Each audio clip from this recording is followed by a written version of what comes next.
I did the same as hapa. Tangeonera ku 90 plus sports show kuchokera kuna Ukajim Studios. Scotchers ikupanga zinthu zodabwitsa kwambiri. Unscripted, ndizimene coach anapitira kumene koko. He had an intention mmene amapita ananena kuti ine target yana tufuna ndikafike mu semi-finals. Ma problems ena ambuya amene akhatukambirana panopo.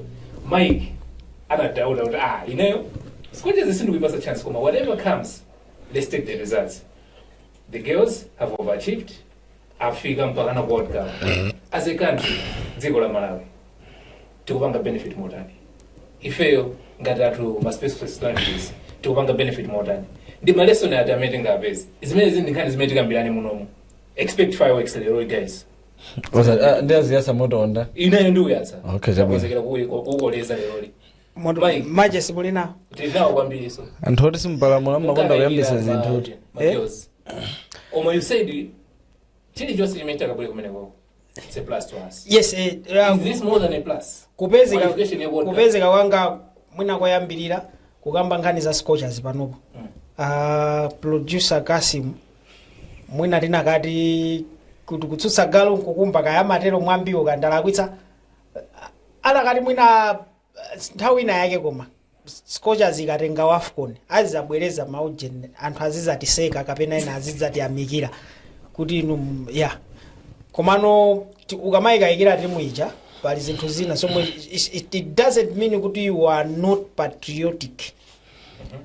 So we as football sports analysts analysis ina umayitengera ndi mmene ma statistics akuonetsera za timuyo. Scotchers yasewera magemu angati pokonzekera papa inali ndi FIFA series ka mwina twa hound kuswana Kenya. How many matches did they win? How many goals did they score? Change ukamaganizira na sewera ndi Ghana change. So going into the tournament with that bad record ndifua ine ndinabwera ndikunena kuti first of all we should just get excited kuti tapanga qualify kupita ku AFCON for the first time in our history.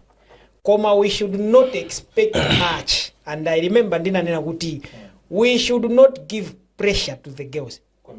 They should just go there and enjoy whatever comes. Kumene kokoti kondwerere ndinapereka chisanzo cha Cape Verde Islands mene inapita ku World Cup. Ku World Cup they had 2 former world champions in their group, kuphatikizapo Saudi Arabia, yes, sana lose ndi Spain. Ngati Spain yatenga World Cup yawina magemu onse kupatula ya Cape Verde, yachinya magemu onse kupatula ya Cape Verde, ma debutants ku World Cup kuja. So sikuti no Cape Verde inakaluza ndi Spain 5-0 and anthu Cape Verde akanazimangirira kumati kumwa matameki ngati tameki aliko kumeko kumati taluziranji ndi Spain sizikanachitika zimezo. Ndikukhupira kuti iwo amatengera ndi zinafananirako ndi mmene ndinanenera ineyo kuti mwina they just went there with the excitement kuti tapanga qualify, let's play our game chomwe chingabwere. So amayembekezera 1 iwo nkupeza 5 ndanasangalala kwambiri, just like mmene ndinanenera mucho kuti ukuku we should not if it is embekezera 1 ikabwera 2 tisangalala kwambiri. So kumene kujako ma girls apanga overachieve. Ineyo panopa choyambirira ndathokoze ndapange congratulate. Ndikukhulupirira kuti anthu enaso ambiri anali ngati ineyo ndanena kuti posawapasa chance kapena ponena kuti tatiyeni chichonse muzichosapo kapena ponena kuti ikhala ninjeni mundiwalisa akuluakulu ponena kuti tiyeni tikangoonera mpira chilichonse chomwe chingachitike chibwere timaona ndi mmene timayendera. So congratulations to the girls, and chinsisi china chomwe mwina kapena zomwe anthu akukamba osati ku Malawi kuno chifukwa Malawi yachuka dziko lonse lapansi akumanena kuti koma Malawi mukuti nkoyamba kupita koma Malawi mukuti no mukuti namiza ati si malowera dzina la munthu wina ililo yakosintha dzina ena sakumanena mpaka nakunena kuti chimene atendea Nigeria 10 times chifukwa Malawi simapita. Yes, and apapa tili ndi ufulu ngati Malawi kukamba china chilichonse chifukwa tamenya. Koma Malawi ndife akukamwa. Komano mpira, that's the beauty of football, that's the beauty of sport. Chomwe chimachitika Twaha anthu amakukonda lero mu sportsimu. Mawa ndikukutota. Jose Mourinho went back to Chelsea in 2013-14 kenako 14-15 season ndikutenga league. You remember? Yeah. Season inayo anamba kuchapidwa kopya. Anantoto. And emweyo Jose out. Omweyo. So that's what happens. So congratulations to the girls. I think ango ina ya AFCON komanso kuphatikiza ndi mmene likuyendetsera mpira wathu. Mwina ndine nanso ukabwera. Koma for now ndayamikira atsikana. We are assured kuti timenya magemu awiri. Tatsani magemu awiri ku AFCON. Kuti titenge. And whether titenga or sititenga kapena sititenga. Koma we have 2 games. Tisewera SM final, then tisewera either final or kapena third place playoff. Which means ngati afa mwamapanga mabudget omati athera pa 6. Game ndi Zambia tinasewera litwa pa 5 Pa 5 August yomaliza ya group stage. Ngati malirana ikido pamene pachapo basi. Inkuteka amasapota abwerako maisoko kulibe mai Malawi amakomokacha. Or even macha persons ama associations kuti South Center alabwera mwina maya ticket yawo akhangati anabukira apa 6. Kumanena kuti game yomaliza ndi Zambia basi tidzibwerako. So you can see kuti almost win ali samazika ikira. Amesa mazicho sam. Ndifa yomweyo. Amesa mazicho samo. But what is your take pankhani tadikira kai? What is your take pankhani? I'm celebrating the achievement in Malawi. Okay, now explain your side. Osa mango tiliga fa pampeni. Explain your side. Sinda weekend pampeni. See. Chimene chimachitika ndichi. Munthu akukonzekera, mukumuona mwana wanu kuti akuyenda wako. Mwana uyu ndikasiya kuti azipita ikha ku school. Sikuna gaimoreza mugunda. The day mwana uja wakaoloka nsewu, you celebrate kuti mwana wangu akula, I'm winning. Apa Malawi inafika mu quarter finals. Anthu inasangalala. Tinamenya Nigeria koyamba. We celebrated kuti atamenya ma defending champions. Apa sobano tamenya so Ghana. Their rivals, maneighbors zao. Anatumiza reinforcement kuti awe aratimenya tena mukamtibula ameneyo. Wabwera weta nkazikaso. Now, amena tumiza ndenda Nigeria. Nigeria amamenya mpira yofana ndenda Egypt. Similar style of play. Aggression ndio fanana. Koma Nigeria technical ability yao is slightly higher than Egypt. If you take a mapito kwa game manager, we should be very cautious. Koma, it's a kind of pressure, as Mike said. It's a kind of pressure. We go there, enjoy the game. We just go kukasangalala. Now, ndibwelera kaitu kweze sofuso. Mwina fazila nandi secret wopita kuche.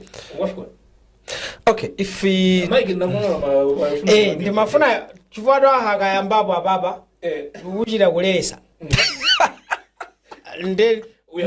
Ndimafuna ndinene kuti kuponjezera zomwe ndimanena zicha. Yes. Iweyo mandifusa program yomwe ino komanso Twaha ndifusa kuti kodamazira amapoloti abwere no. Ukukubira kuti ukukumbukira yankho nakuza kuti kwa ineyo let them hold it. It will give pressure to the girls. Mbuyo mu flames ikangogwera kosafa kenako umamva kuti basi hata chenye chigoli choyamba ndi Zimbabwe timpasa 2000 kwacha ili greed so bano kuti. You remember flames sorry tibwererako ku flames inu flames time ndizipereka nanga se asika na samalonjezedwa amalonjezedwa ndi awawa ndendi kuti mchaka cha 2001 tinamenya kosafa tinachinya South Africa 1-0 anachinya cha penalty Patrick Mabedi. And the former president ameneyo Dr. Bagiri Muluzi achea amakonda each time flames ya wina maira na kusanjika. So we beat South Africa. I remember Domisani Ngobe anagwira Patrick Mabedi ndikuchinya ujen penalty ameneyo man of the match ali Andre Alenze kosa fa ikukoma manager and akutengadi South Africa inatenga squad yomwe inapita ku World Cup 2002 kungopatula china Ben mwina china Quinton Fortune koma most of them amabwera kuzasewera. We beat that side and we became overconfidence. We became too confident kuti no next game ndikumenya ndi Zimbabwe pa home so game imene inali kuti no ya semi final ka pa home tiumbuza tinabwe anthu anapita ndi matama ku Kamuzu stadium kuja game imene inati chapa pa home 2-0. I remember Max Odube chi striker cha Zimbabwe chine chonene pa chinadikula kuvina pa stadium pacha anati chapa 2-0 tinabwira anthu adayamba zawo zomalonje tayichinya bafana cha penalty now ababa coming to the issue so bad coming to the issue ineyo ndikukhulupirira kuti mwinabe ndiziombeleko mmanja game yamba Nigeria tawina ndane leave the girls alone kwa sala ya Egypt tisamve wina alesa kunana akabwera chanchan tinamenya Egypt and utakuona kuti I loved the body language ndi my reactions ama players athu especially when we played Egypt chigoli choyamba amene anachinya ndani ndikapyere anakhwekhwerekera uchi kadzere unangoona koma guys adikandikaini chigoli cha Zulu cha Rose kapyere nchokongola ndeimwe imaka kadzere wachinya chokodzokongola zokha ndifuna ndinakuza kuti akayamba ulesa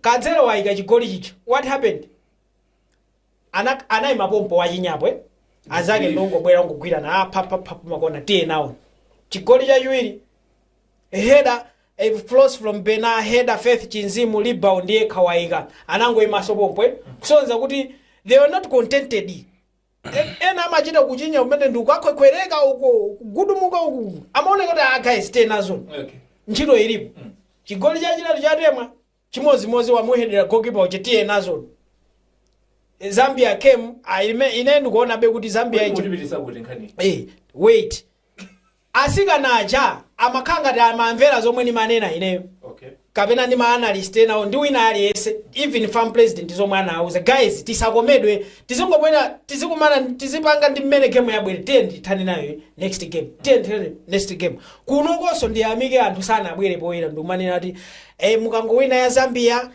muzagona kwathu nonse nzakuphikirani nsima musatete ayi nde pa nthawi ngati inoyo tiye nibe asikana che tingowasiyana sono nsima yabwera bwanji mu conversation mamangu etu chabuno twa fazila anapita ndi esuva wa nema chikwandi mimi na tusiri maziwa maybe mukaikira uteka ali eso most akungopeza kuti isosariyo ngati ukugona ukulota I think ineyo chomwe ndikudziwa of the team chomwe ndakhaso ndikunena chomwe sikutiso ndingasiye kunena ayi ndichonena kuti mukayiyang'ana Scorchers iyi ndi chinthu chimodzi chomwe kuti points ife kumpira patience and having a plan zimene ife zimativota kumpira. I remember not here koma in one of the houses since nazafotokoza of course yes nazafotokoza baso zofanana kunena kuti ifeyo ngati dziko ku competition iyi our very first achievement yomwe tikuyenera kuziombera mmanja is the qualification itself. Yes. The fact yonena kuti tapitako and tapanga qualify chimene chocho ndiye chimene chili the biggest achievement. The second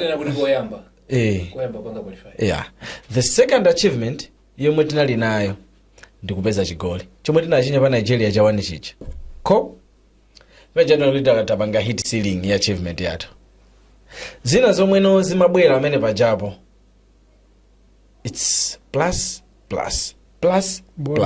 ndi bonus imene yoyo chifukwa chonena kuti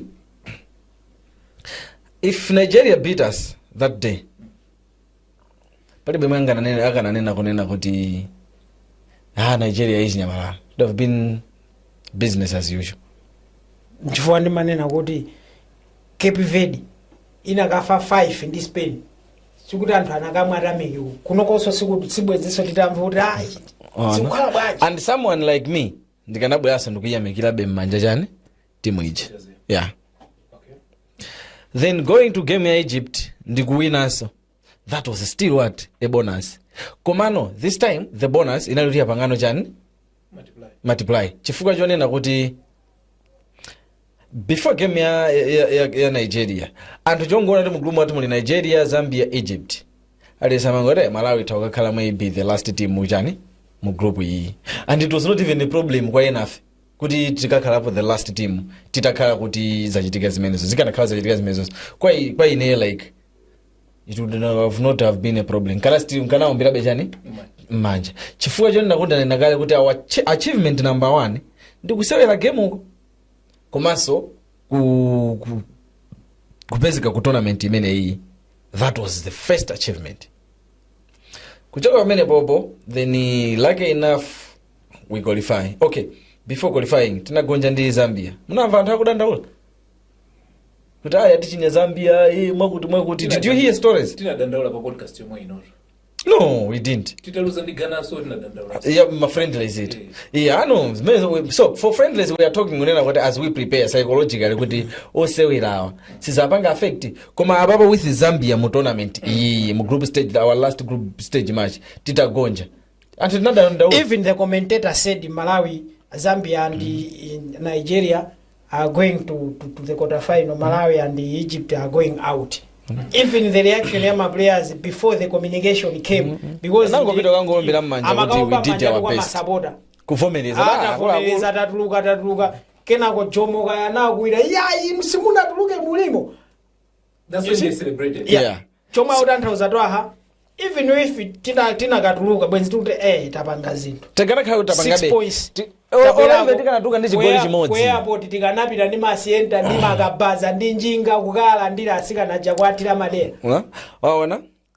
So kuchoka pamene popo then we play the quarter final match ndi I think that's the one we just played. Yes. The Ghana still is the same. Kunena kuti we are now just increasing the achievement.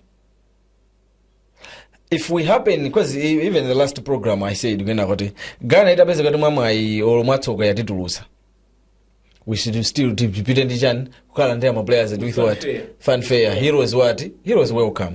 Chifukwa they have overachieved. Now that we are in semi-finals, it's even more. Ndipo ndithokoze anyway, I might forget. Yes. Ndathokoze first lady Gertrude Mutharika. Okay. I think I'm on each and every game. Okay. Each and every game akumalemba message yokuyamikira chani the team, whether you win a team ijawo sina win. That tells kunena kuti she's following, she's passionate. So tayamikire what she's doing kuti, and I'm sure kuti iye kabwera iyo kaya zaitana ku ujeni ku Palace kuti ayi chabwino kati iko khati mwere chani timwere limodzi komano. That aside, izino panopa each and every achievement we are getting, if it is tizingotambuye zikomo.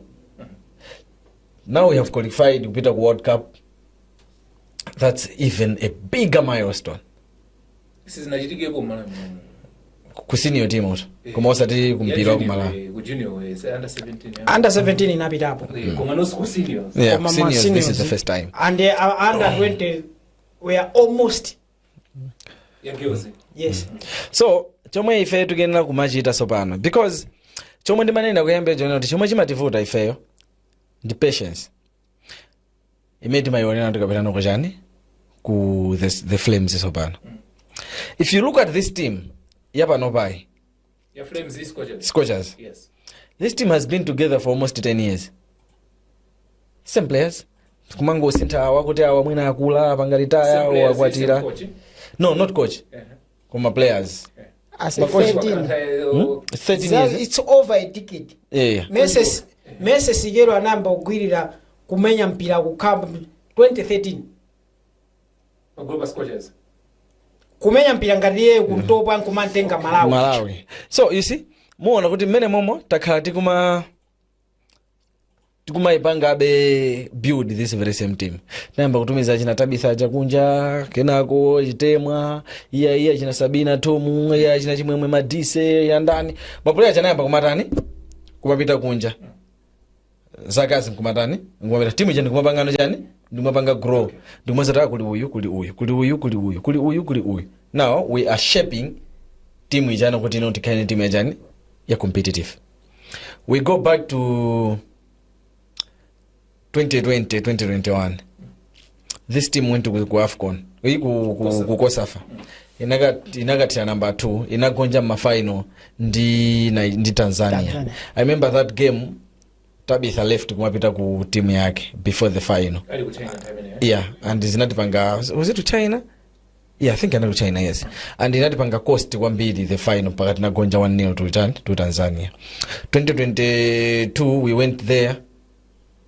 Sidna chite bwino kwenikweni despite with the previous year tinamaliza ngati ma finalist. I remember ngati tournament yomweyo we had anyway Zambia had to win for us to proceed. Yeah, koma anagonja Zambia Swaziland kandi Eswatini. Inali Botswana. Ka ingamenya inali Botswana.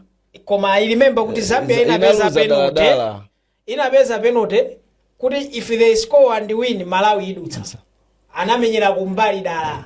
Zambia kuti Malawi. Is a really. It has to be like that anyway.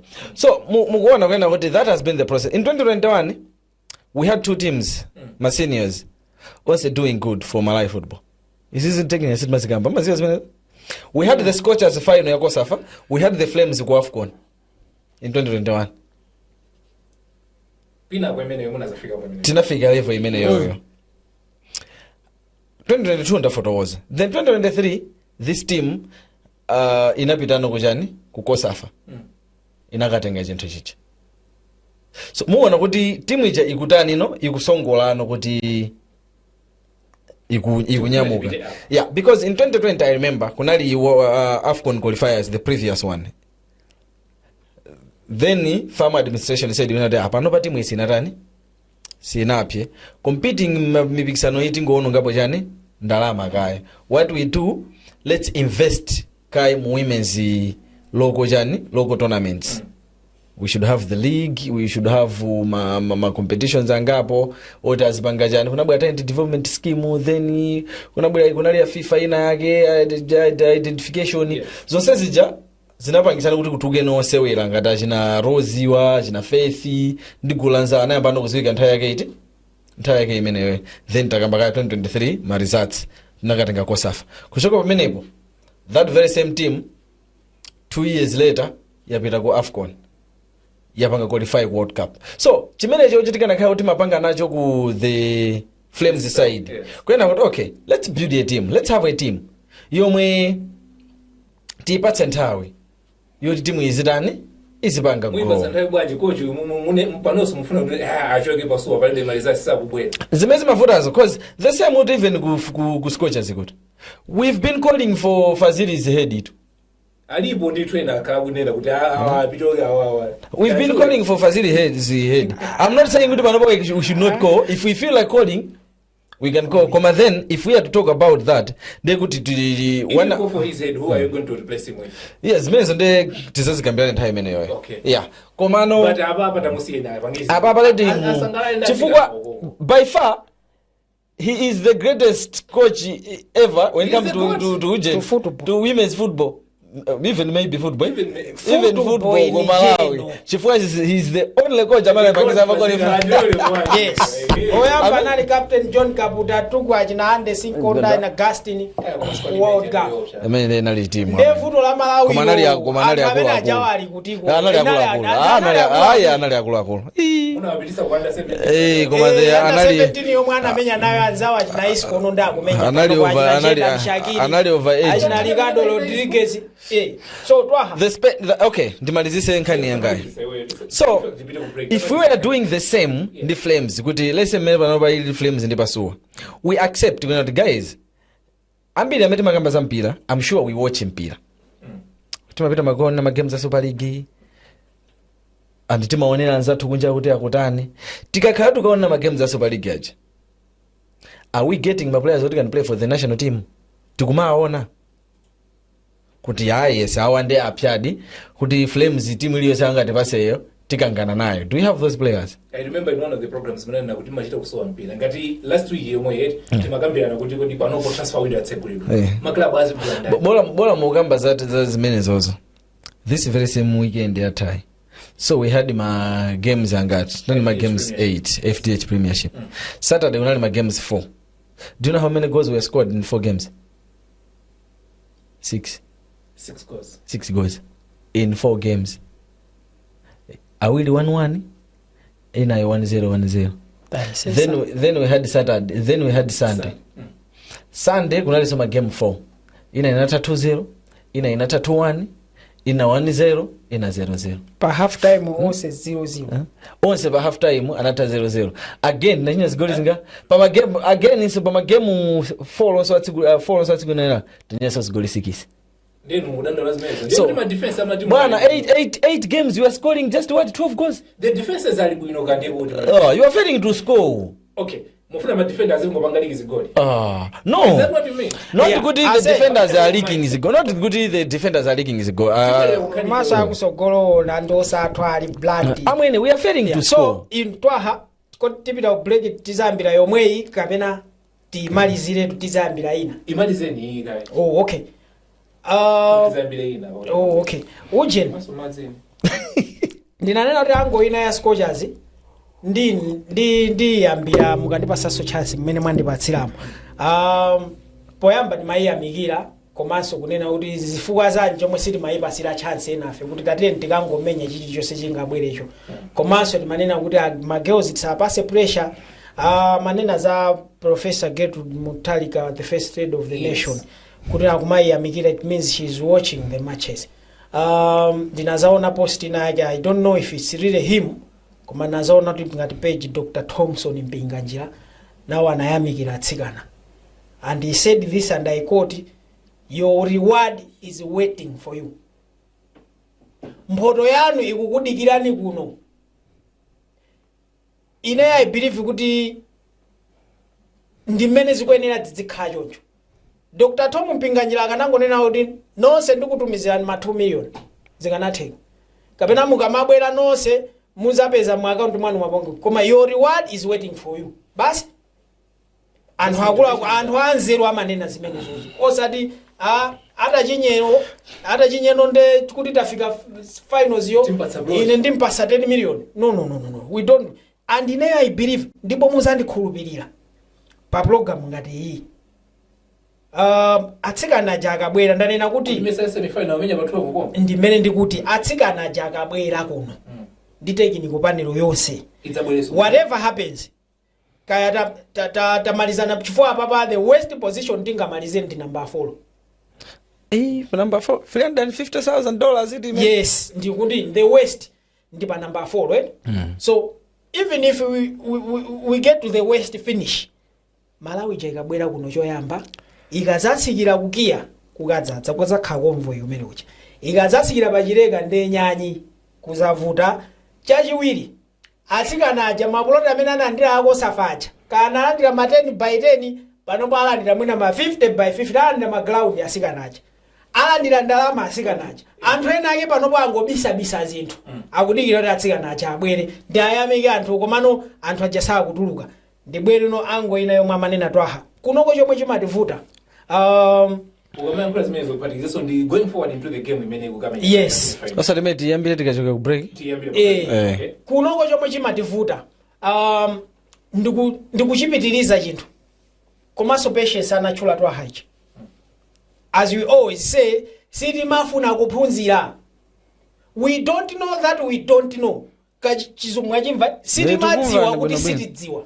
Nde munthu amene sadziwa kuti sadziwa amakhala wamakani kwambiri. Yes. Amakani kwambiri. Yeah, so iweyo taima kaye. Malawi yapita ku World Cup, ku AFCON katatu. 84, 2010 ndi 2021. Flames yeah. Flames yapita ku AFCON katatu. Taima kaye tisipanga lifa ifo ose onda football ose ndana football association of Malawi. Flames yapita 84, 2010 ndi 2021. 84 tinapeza point. Sina win game ina iliyose. Clifton Sia scored one of the best goals of the tournament. Nigeria were playing a corner. Malawi created anamba kwa abwiza anthu mwe 18 yakeyo ndikutamanga pao kambwiza Stephen Keshi ndikuchinya 84 game inata 2-2 1 point tinabwerako. 2010 we got our first win tinatuluka. 2021 Tinawina game imodzi ndopanga draw. knockout we lost to Morocco, you remember. Nchifukwa chani kuchoka 84 kufika 2010 dzaka zingati gulu kuchoka 2010 kufika 2021 dzaka zingati izi zimachitika chifukwa chani. If you remember very well 2010 jamene tinali timata 2012 so tipita koma it had to take us over 10 years kuti tipange so qualify siri makhandi patience and nthawi zambiri matimu athu amakhala kuti akafika pomwe timayenera tifike pacha mapulaya ambiri amakhala ndi akuluakulu. Mesa mabisa zake Manfred Horner anapanga timu yomwe kina anayitengera kwa AFCON 2010 so ajinapita mponda and company. Horner most of the players anapanga ndiye ya 2010 ija yatha. LVG anayamba kubuild team yomwe inatifikisa 2021 World Cup AFCON. So what happened to LVG? In the process of building here isiwabwino you then mege anangobwera kuzongotenga zokupya ipya fokwa ine mege sana build player ali yese pamene paja maplayer ajandala VG just like kina pili na yeso maplayer ajanango abeza okupya kale anayogera kwa na Manfred Horner. So kuno kuti madana ndando opanga build iwo timadana ndi zimene zozo.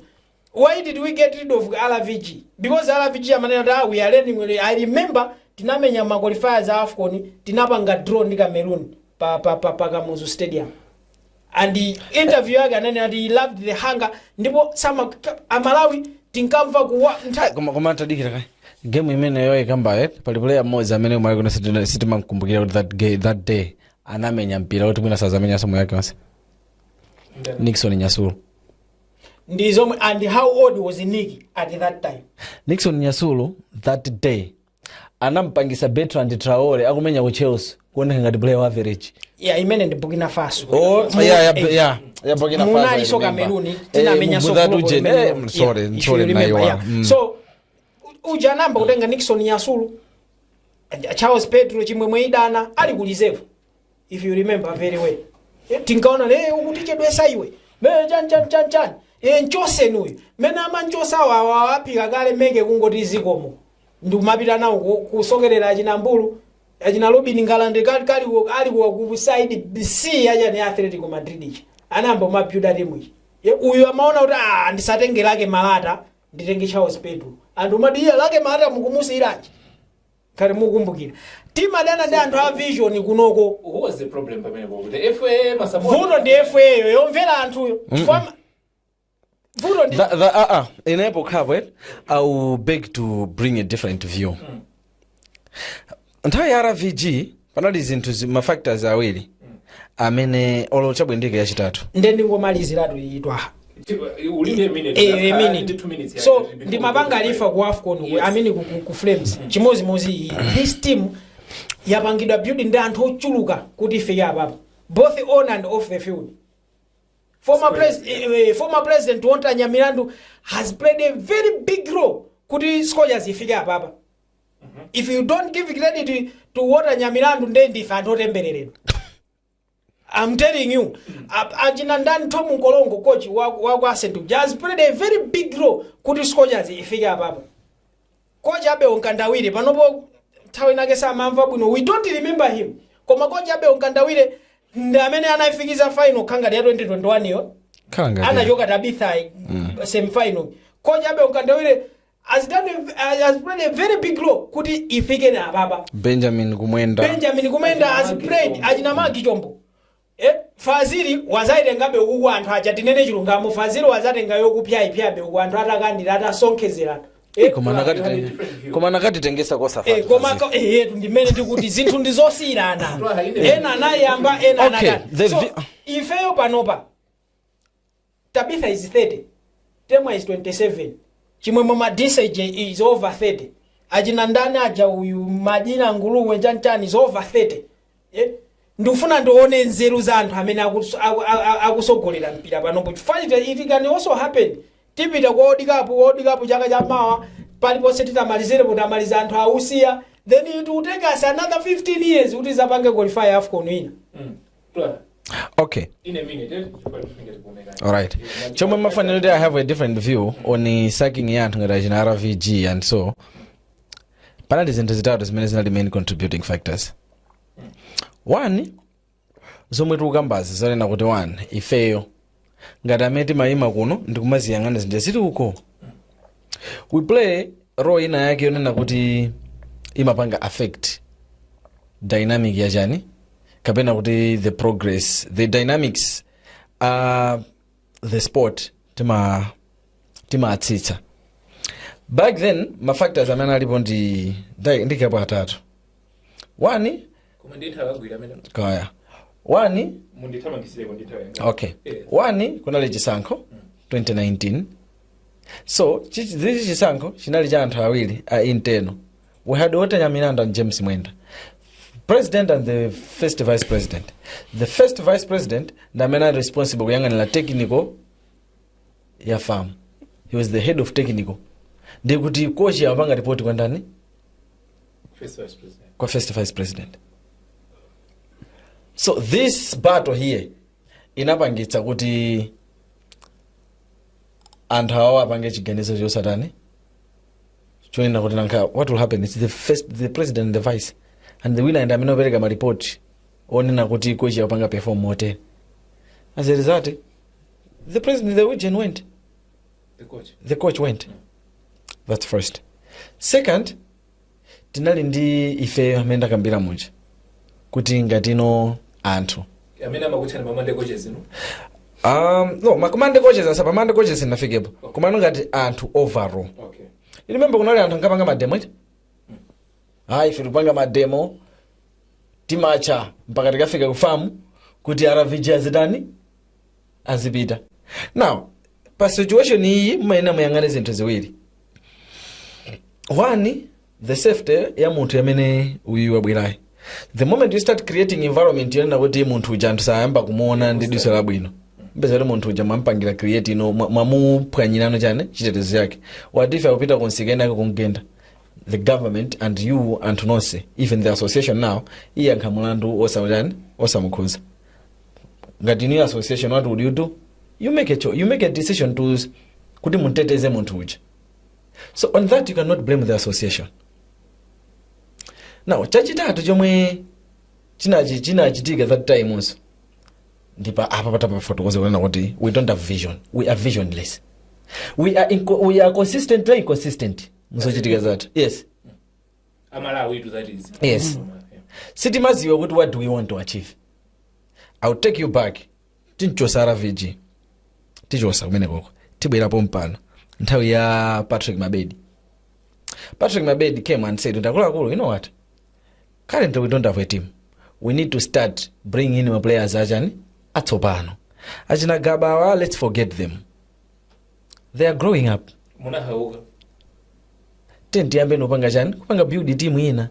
Building a team it's not easy. Team ija imatani imagonja kuluza kuwina iyi kuluza iyo kuwina iyi kuluza iyo kuluza mondondozana. Okay, what do we say?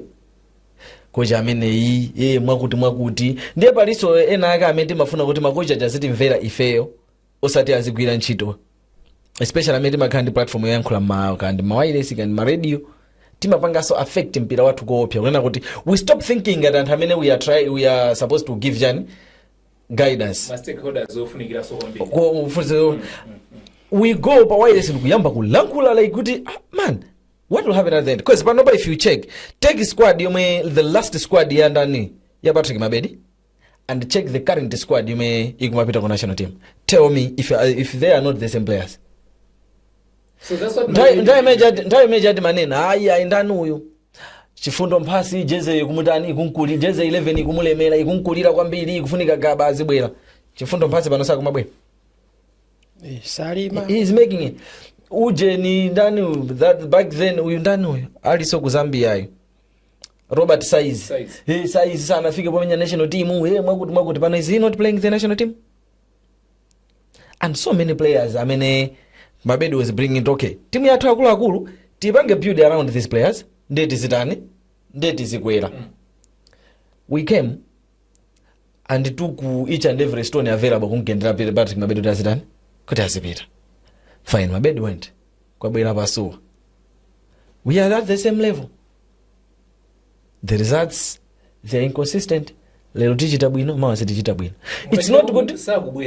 Okay, it's not good if the coaches are not good. No. Kuma look what your top teams in league, man. Teams that contribute players to the national team, are they doing good? Kuma what happens at the end of the day? Muma siya izizi, muma yamba kunayanga na ukuku, apa. Muma tenga slash and kuchecha udiya awawa osewa ndabwino bwino. Nde mayamba no timanayo kupanga build team national team la don't player wanuyo mu league yakulephera kumenya mpira muti amene akachita bwino kwachani ku national team. So that is many ife chimativuta. Even ku Europe kuja matimu onse amene maona akuchita bwino. I will just select a few teams akunja kuja amene anthu timaonera. Ndi mwamazi dikirani kai pang'ono. Tikamaliza because I know kuti kwinako tiyambanso kuwatcha moto wina. Koma apapa tingomaliziratu. I will take you Croatia for example. Croatia inali team yonena kuti anthu ambiri samaipasa mpata kuti can be a force in Europe. Tikamayang'ana matimu aku Europe omenya mpira East Europe timaitaya koma kumachakira china Croatia acha. Timayang'ana Italy, France, Spain, Germany, England, Belgium, tamalizanso pamene popo. Mwina Portugal. Kwanso Portugal ndiya bomba. Kwenda kwese nangosa imangosa lazina. Naona? Croatia inamulemba ntchito Zlatko Dalic. Wakhala with that team close to 18 years. Anapanga build team kwezi panopo waizisi panopo kwabwera Slaven Bilic. Apanga build team. Yes. Apanga build team ina kuti one inakafika final ya 2018 World Cup inagonja ndi France ija. The next inamaliza pa number 3. Then apama penalty ukira majani mu round of 16 I think if not the round of 32. Zaka zingati zimene ma World Cup atatu. This is 12 years. One coach. Joachim Low, yemwana ali mpozisi wake ala wa German. He's been with that team now so close to 16 years mpaka anafika nayo ku 2014 World Cup. Since 2006 World Cup yomwe inachitikira kwa wage. Kuchoka amene pajapo wachoka World Cup ya 2022 ya kukata. Zaka atu zimene mbwerekete one coach. Spain inatenga ujeni yaji na mesa na mara tapasira menyama. Kuchoka pamene popo you look at Michael as I'm meeting about Luis de la Fuente for example. Was Spain. Anaitenga timu ya 2022. Titangochoka ku World Cup ya kukata. Abito amene ujana itenga timu ija 2024 wakatenga Euro. Pano watenga World Cup. He's expected to take the team to the next World Cup.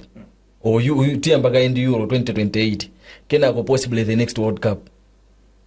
Muona kwenda kuti those guys coach jama sio kuti kukocha national team sinchito yongonena kuti lero wangozuka mawa ikwa sana results even when you have the best players. Okay. It's a process. It's a stage by stage journey. Nchito you need to start building the players. Mwende maone makocha onse amene akubwera hapa. Akumauza okay? 2030 World Cup. Kuyambira pano kwa 2030 ndi zaka 4. So coach uja kumpasa nchito kuti muzaka 4 is at least will build a team. Ngati siziteka amene popo still tizataniwe. Tisapitabe. Pena matimu ena ake anthu mmango aona ndi coach yemwe mmene munayambira. Mmango ona coach yake kuti kodi inu dziko lanu lilibe makochi ena. Pamene ife kunoko timu yoti tilibe ndalama, tikusowekera osewera, tikusowekera mabwalo omenyera mpira. After Malawi 2010 takhani makochi anga. Since 2020 Malawi national team takhani makochi anga. Tinali ndi Kina Pili, tinali ndi Gerard Pili senior, tinali ndi Ernest Ntawali, tinali ndi RVG, tinali ndi Meki Mwase, tinali ndi tingonena kuti pa 26 years from 2000 to 2026 makochi amene ali mbako ku Malawi ndi Games Principal ndi Kina ali mbako 2 years mwina ali mbako koma ena onsewo simafuna ndilowe mafuna timwere kaye mazi ati I think ine ndizambira kumeneko. Alright.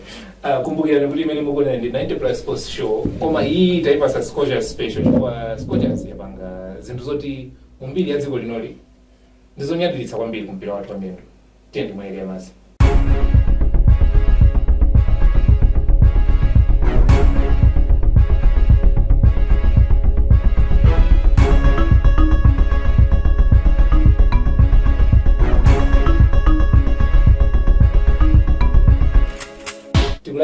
chigawo chachiwiri komanso chigawo chomaliza cha program imene ya 90 plus sports show kuchokera kuno Kajam Studios.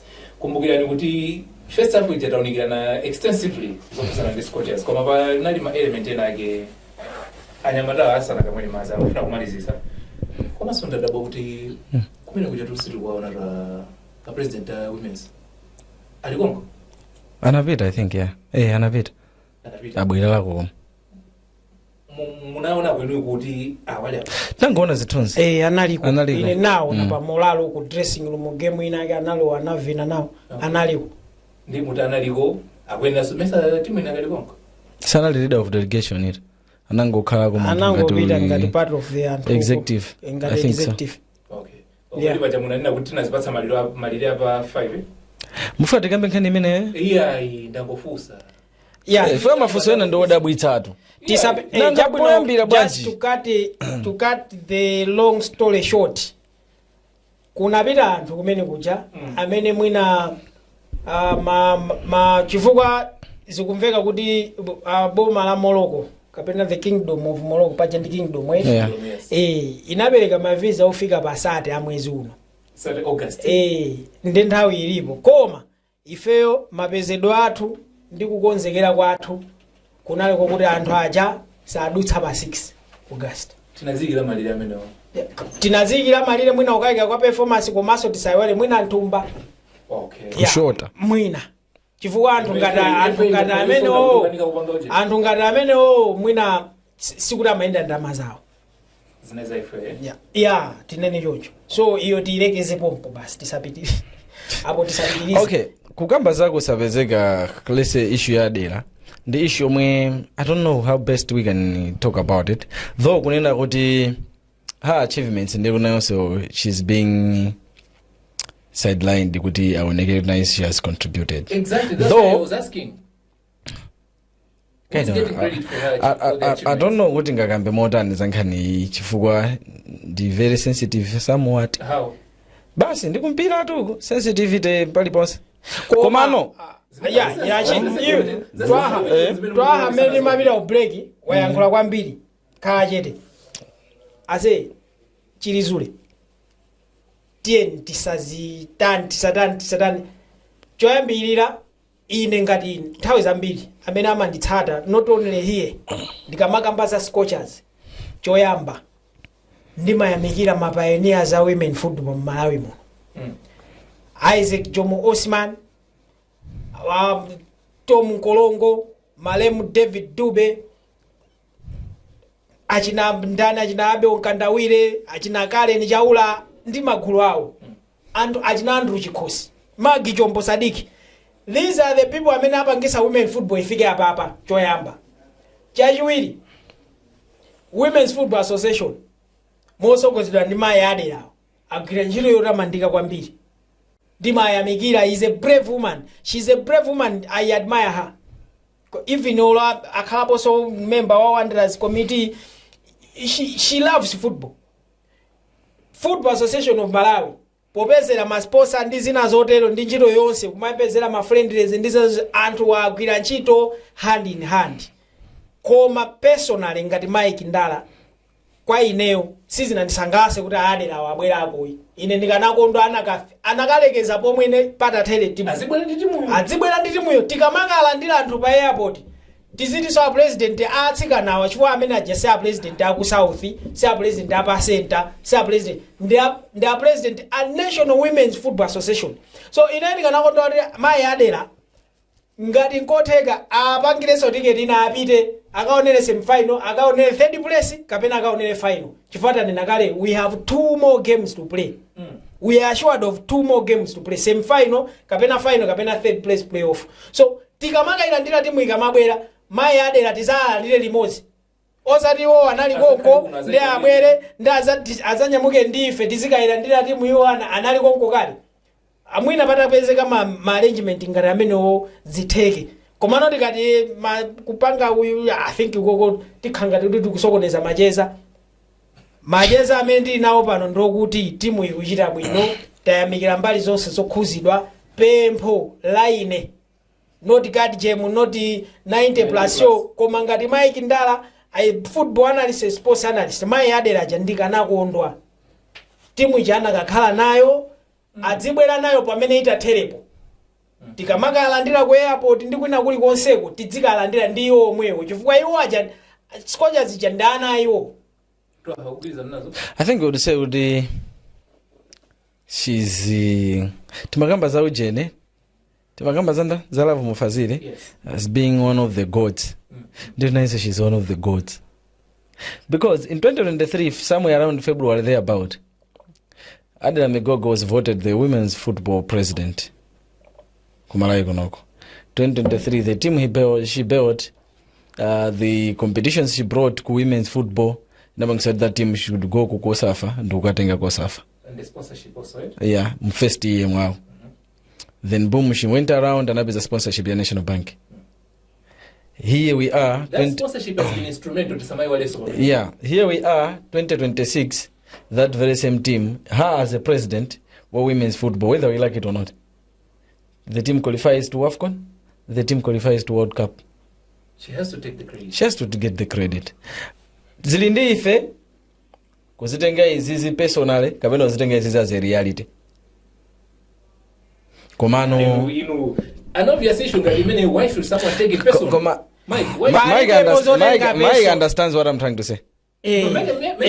Ineyo ayandasa njifua ndi manena koma ineyo chomwe ndinganene. There's no other way of making you understand this issue than kungonena kuti Football Association of Malawi. Yes. Nthawi tili nayo we have a game pa Wednesday. Ngati angaphonye mene ndipo ndi ndege imodzi ntenga ikansi. Ngati angaphonye mene ndege imodzi upita kuti kumoroko mmakapita tukumakafika tu ku Europe. Kaya achatula so from Malawi at least ineyo khumbo langa. Khumbo langa ndipo ndikanakondwa pempho ngati ilili mene amapangira producer athu kukadula komwe ndikuyankhula kandukavunga anthu amve. Khumbo langa ineyo Mai Adela Migogo ngati president wa football association ya women's football association. Ndikamaza kailandira Scorchers ikubwera ku AFCON. Ndizikalandira ndiyo omwe wakutsika ndasika nawo. Ndikanakondwa zimene zozo. Mike Eugene Rich Rashid rather Chilizule and Rashid Abdul Rashid Amaziwa amangozo Chilizule basi. You said good I should make you understand. Yes. Okay. That's why we are here. No, I wanted you to join our conversation. Kunena kuti what do you feel? How do you feel? Or what do you see kunena kuti since 2023 the name of the women's president has been going down? What's your personal take anyway? Do you hear it? Do you hear the name? Did you find anything for the first one you forget to fill TV because you want us to make you understand. Yes. Now let's take it back.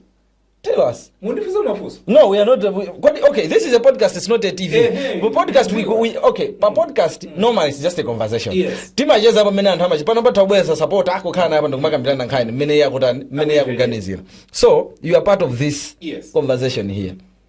If you were the women president per situation, what would you do? Or if you were the FA, what would you do? You have the FA president, the women's president coming back.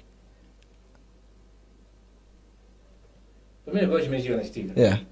Inuyo IFA a women's football kukhala kuti munthu lero ndamene matsakulira chinthu chino nawo nthawi yanga mukubuna kuti tiketi imene munachidulira kaya yoti yaliteni ndi koma anthu angawo akupitirirabe anthu angawo awayang'anire ndani ineyo ndi mtsogoleri wawo komanda wa chinthu chimene chacho samayenera kuchisiya whatever the case whatever the measures mumayenera kuyisintha tiketi yake ijayo kuti awawa tipanga extend to the next possible 2 games amene mukufotokoza kuti the last game imene ngazisabaledo third place playoff ndilitiro schedule it after that day.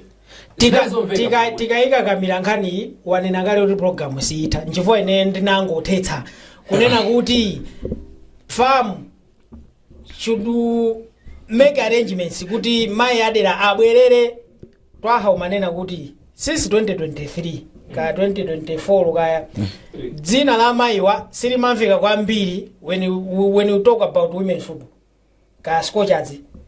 That's a fact. Palibe soso kambirana pamene popo. This goes to every member association under Football Association of Malawi. Mwina kupatu lako sulomu. No. Komano iwe kuti No. Taima kae. President wa iweyo manziwa president wa beach soccer mwachisanzo. Ngomuzi we? Okay. Taima weti. Ndimafana ndikambe kae to. Nde taima kae. Okay, no. Ndipangaye. No. No. Let me clarify guy. Guy. There's one important point I would raise ku issue hii. Yes. Despite kuti isinali party yankhani murifatika fotokoze. Kuma when I said ukena kuti have you noticed kuti the name I think since 2024 or 2023 let's say 2024 the name limangopanga jani limangotsika. I'll give you my facts. In a normal, I don't come here to share my opinions. And I come here to give my facts. I'm in the background. Yes. The National Bank sponsorship, women's league, national women's league. The president, Anagai is a sponsorship each. Got president Wajani, women's Adele. When the sponsorship came, the firm uniting and women's league. Not the Women's Football Association. Anachitenga. One. Anapanga hijack. One. Two. Which other association may have as a sponsor? Farm and kutenga kumaendesa. Kuti this league we are owning it. Tell me. You have Suro Mega as a sponsor, Suro runs. You have beach soccer as a sponsor, beach soccer imaendesa. You have national. You have the national youth as a sponsor, imaendesa yoka. You have the Central Region Football Association as a sponsorship. I go JT. My family no. We are running this. Southern region inapeza finka. Why even going to we understand this? Okay, all the associations. Why do you think?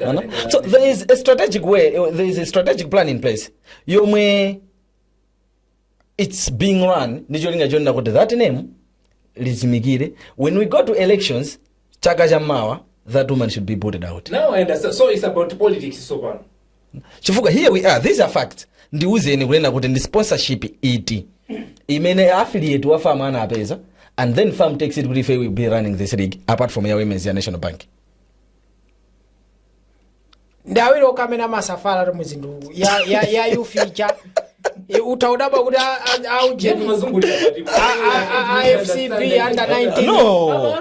IFCB under 19 ndama alibe a committee. Audikira kufamu prize presentation. Awafati ya mise nkhani ya nyuwani. So awafati ya mise nkhani ya nyuwani. Tisa na yambe pena patikani na kuti ndika nakondwa kaya iwe zako kunenazo ndi zako zimenezo kuti kaya anate zinali kuti pachisankho lisazapezeki zanu zimenezo ine chomwe ndikunena ndikubwerezaso ndika nakondwa. In fact mayaja zinadziwika kuti ndidolo 2023 emana club president kutenga kosafu two ku AFCON yomwe tili zinadziwika konkuja kuti no Malawi stay has been extended titadusa ma group stages Malawi embassy Vincent Nundwe ndandana general retired ya ambassador ali konkuja akumakaonera magemu anja umatumiza gulu anthu likumakaonera management anakayambira pompo chanchanchani. Anyway izo zapita, she's back in the country. Football Association of Malawi kaya boma la Malawi you make sure you take her back. Anage sangama menye yali kuno azonera na feso pa TV taliga nikaini no. Yeah, so mugamati anake mtanazo jana. Farm said good national team the Flames these coaches the responsibility la farm. So if she's back kuti farm ikuyanganira team hii ndi responsibility lao. Let her stay here. Modelo D ndi wina so kupatula mwina wa kupatula wa mu committee ya mwina ya women's football. Agora program it. But tazisi yani kai ndimalize ndikunena kuti ndikanakonda mai adela tikamaka ilandira scorchers ikamabwera ku Morocco whatever they bring ibweresa silver gold kaya sika bronze medal kana number 4 whatever they have overachieved abanga achieve beyond expectation. Those girls are our heroes, including the women's football association president. She's a hero. Program it up. Do you think history will remember Adela Migogo as the president or women's man of nation with the Scotch as qualify? Not you, him. It must. I'm not saying it's a question of It's yes not or about thinking. it's a yes or no. Do you think people will recognize, or do you think the country is recognizing Adela as the women's president incumbent? Amene muntawe yake the Scorchers yatenga Kosafa yaban qualify to AFCON, yaban qualify World Cup. Do you think is it a yes or no? Is the country recognizing her? Yes or no? Is the country recognizing her? It's a yes or no? Do you think the country? Yes or no? Yes or no? Yes or no? Mike, yes from or a no? layman's point of view, amene amangona ati Scorchers ikumenya game ija yatha afa president asikana aja anyamula mwamba munthu ameneyo Adela samanziwa ndipo sadzankumbukira china chilichonse. So to answer your question is no from a layman's point of view. Pamene iwe ndine we know kuti no achievement ya Scorchers pa nthawi inoyo, achievement ya matimu athu mu women's football, munthu wampangali recognize kwambiri pakati pa farm president ndi women's football association president ndi president wa azimayi, ndi amene akwena wampangali recognize kwambiri chifukwa iwe ndine tikuzisata tikuzidziwa zinthuzo. So ndikubwerezaso famu kaya boma ndi china chichonse chomwe ndalama zilipo Adela ine ndifuna ndizakamulandire Personally nditi muya mabwera osati ndine tisatengane tizikalandira ine zomwe ndingathe kunena digani kadiyo ibwera ine chomwe ndingathe kunena nchonena kuti the two have played a crucial role. Fleetwood Haiya and Adela Migogo also they have played a crucial role in ensuring kuti zonse zitani zichitika. Adela as the women's president made sure kuti kuli league imene ma teams akusewera and there's a team in place. By the way, she's the one amene analenda zoti Fazili akali head coach wa that team, and then after kupanga point left mu Fazili team inakatenga Kosafa and then boom panduka za AFCON and World Cup. The other side, Fleetwood Haiya as the FA president has made sure that the team is playing my friendlies. The girls are exposed, they are motivated, and then boom, we are talking of Kuti, we have qualified to AFCON and eventually what? The World Cup. World Cup, yes. So, on Sewa they have played a crucial role in ensuring Kuti timu ikutani, timu ifike pomwe ilipa. Koma, let everyone alandire ulemu wake. Tisapezeke kunena kuti at the end of the you day, don't have to bid against them. Yeah. Tisapezeke kuti at the end of the day we are trying to bury someone. Njonga jona rasa oneke what has played a role. That I know. Musa Nadule ineso nimalize chonchi. Timane kapena kunali agenda ina kuti nthawi no yake. Yeah, timaliza nimene yoyo abasi. Kwambiri ndikubwerezaso ndayamikira atsikana. They have proved most of us wrong. Especially you. Ndimene kuti most of us wrong. Of course inesi natairetu nangoti ndizingosangalala chichonse.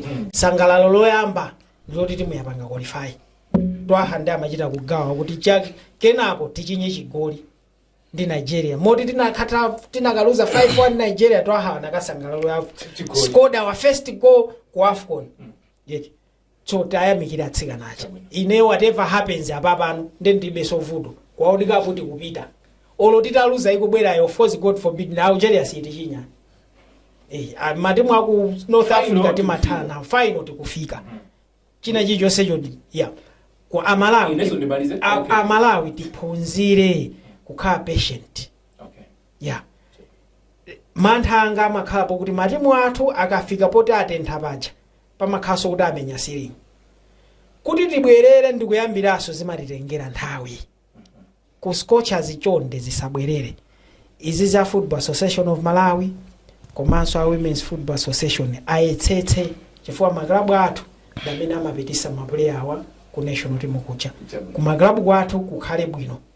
Izizi sizinachitike kwambiri ku maklabu athu anyamatawa ndizomwe zatipanga cost frames yathu icha. Ukumakhala ndi player ku frames amene kumati bola ungontenga tema atu frames ya umulowesa aje. I'm telling you Twaha, I'm telling you all Basi tumalize Mike. tema kungontenga kumwika program iyite tema koma ite kungontenga kumwika program iyite timu ndifunso bwa ndithese ine temwa Kodi kumutenga kumwika mu timu ina yake ya mu Super League azichinya kukhala striker ndipo temwa atenga achinya 20 goals Fuso lako. mafana nene kunena kuti funso langa ndonena kuti so Scorchers imayimisa nkono kuti anthu ayione yayimisa nkono, what is next? The next ndi yanke tsopano ine. Ndimalize yonchi. Tathokoza kuti mwakhamuli pamenepo. Mumayisapota program imene iyi. Support imene mwakhamuli basa Kajem Studios 90+ Sports Show. Ndi support yomwe imene so tikufunika kuti going forward ipase Scorchers. Chifukwa World Cup Scorchers ikazipulumutsa matimu. Game against Algeria, we must support the team in whatever way. Njira iliyonse komanso ndimalize ndipempha. Anthu amene mayonea program iyi. Let's subscribe ku YouTube. My numbers are growing, koma tikupempha kuti tifike pamene tikuyenera kufikapo kuti uthenga ngati umenewu ma program ngati amene wawa adze kufikani. Komanso tikupempha so anthu out there amene ndi ma business osiyana-siyana, companies, timakonza zinthu zosiyana-siyana, we do live streaming, timakhandi china chilichonse chimene timafuna kamera, ife tiliwakonzeka kupatsani. Kuchokera kuno ku 90+ Sports Show, muna ndine Rashid Chilizule, tiyeni support Scorchers. Program zisazipanga support zimwe amazi awo ndi zina zotero hankati mawa timangoma amazi matambula osalemba chilichonse ayo program yatha ayi tikunena kayi zofunika kuti anthu abwera tipange sponsor tizichula malonda program yonse yopanda ma sponsors osipanda kutchula wina ake alibe manyazi lero student kwa iwe ndi ndani bwo producer no dinika moyenda abona moyenda takuthokozani kwambiri kuti Professor Moyenda Professor Moyenda eh ngudula aso tadula